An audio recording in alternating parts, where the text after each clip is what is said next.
Hello everyone, my name is Oitro and today we are going to talk about chapter 6 of the class 9 to 10 physics books, which is entitled as Effects of Heat on Matter.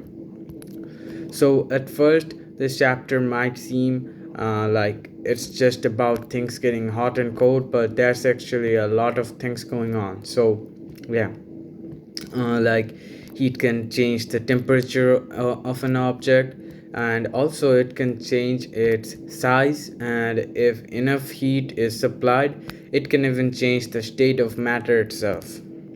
So yeah, let's basically talk about everything.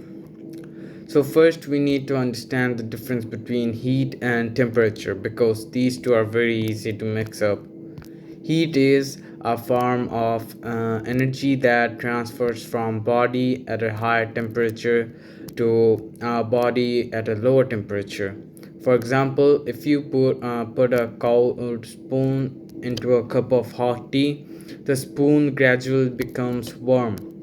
That happens because heat flows from the tea to the spoon.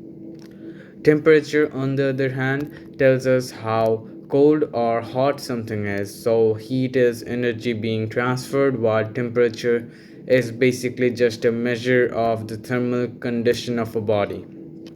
So, yeah. We measure temperature using different scales. The three important ones are Celsius, Fahrenheit, and Kelvin. On the Celsius scale, the melting point of ice is 0 degrees Celsius and the boiling point is 100 degrees Celsius under standard atmospheric pressure. On the Fahrenheit scale, these are 32 and 212 degree Fahrenheit. And on the Kelvin scale, they are approximately about 273 K and 373 K. The relationship between these scales are like Celsius by 5 is the same amount as Fahrenheit minus 32 by 9, which is also the same amount as K minus 273 by 5. This relation is particularly important when solving numerical problems. Now let's move on to one of the major effects of heat, thermal expansion. When most substances are heated, their particles gain more energy and the substance basically expands. This increase in size due to heating is called thermal thermal like thermal expansion. Thermal expansion can occur in three ways: linear expansion, superficial expansion, cubical expansion. Linear objects means the length of an object increases. Superficial expansion means its area increases. And cubical expansion means its volume basically increases. You can actually see the importance of thermal expansion in everyday life. Let's say railway tracks, for example. Small gaps are left between sections of railway track. Why? Because during hot weather, the metal basically expands, and if there are like absolutely no space for expansions, the track could either bend or become damaged. So these gaps are basically like designed to allow the metal to expand safely. Similar ideas are considered when constructing bridges, metal structures, and even some household objects. Now let's talk about heat capacity. The heat capacity of a body is the amount of heat required to raise the body temperature of the entire body by 1 degree Celsius or 1 K. There is a formula which is like C equals to Q by a delta T. Here C is basically the heat capacity, Q is the heat supplied, and delta T is the change in temperature. But there is another concept that sounds very familiar, which is called specific heat capacity.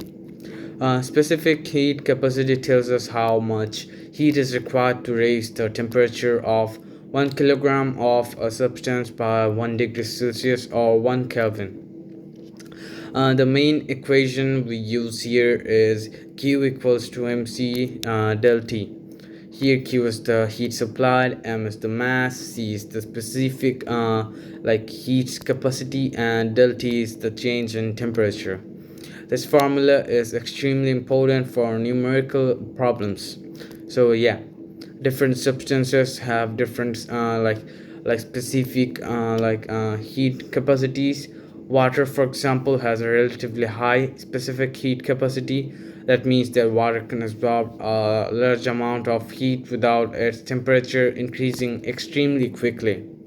This property makes water very useful for cooling systems and also plays an important role in Earth's climate. And next we have calorimetry. So this is basically the process of measuring the amount of heat transferred. The basic principle is actually pretty simple. If a hot object is placed in contact with a colder object, the hot object loses heat while the cold object gains heat. Basically, if we assume that there is no heat loss to the surroundings, then we can say that heat loss is the same amount or equals to heat gained. This principle is used to determine unknown quantities such as specific heat capacity.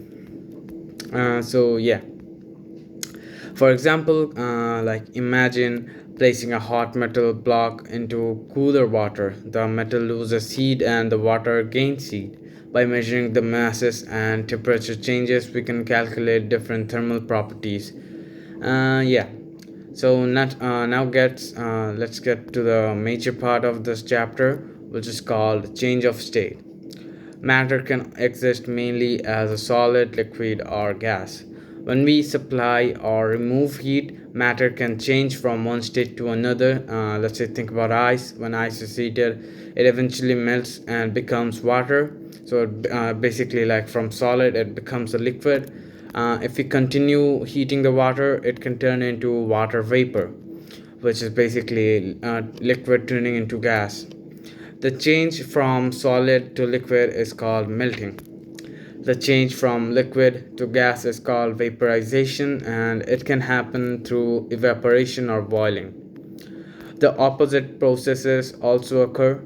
Gas changing into liquid is called condensation, and liquid changing into solid is called freezing or solidification. So basically, the whole cycle is like solid to liquid or liquid to solid, then liquid to gas or gas to liquid. Now, here's where things get interesting. You might think that whenever we supply heat to a substance, it's the temperature that must increase, but that is not always true. During a change of state, a substance can absorb or release heat without its temperature changing. The heat involved in changing the state of substance without changing its temperature is called latent heat or sensible.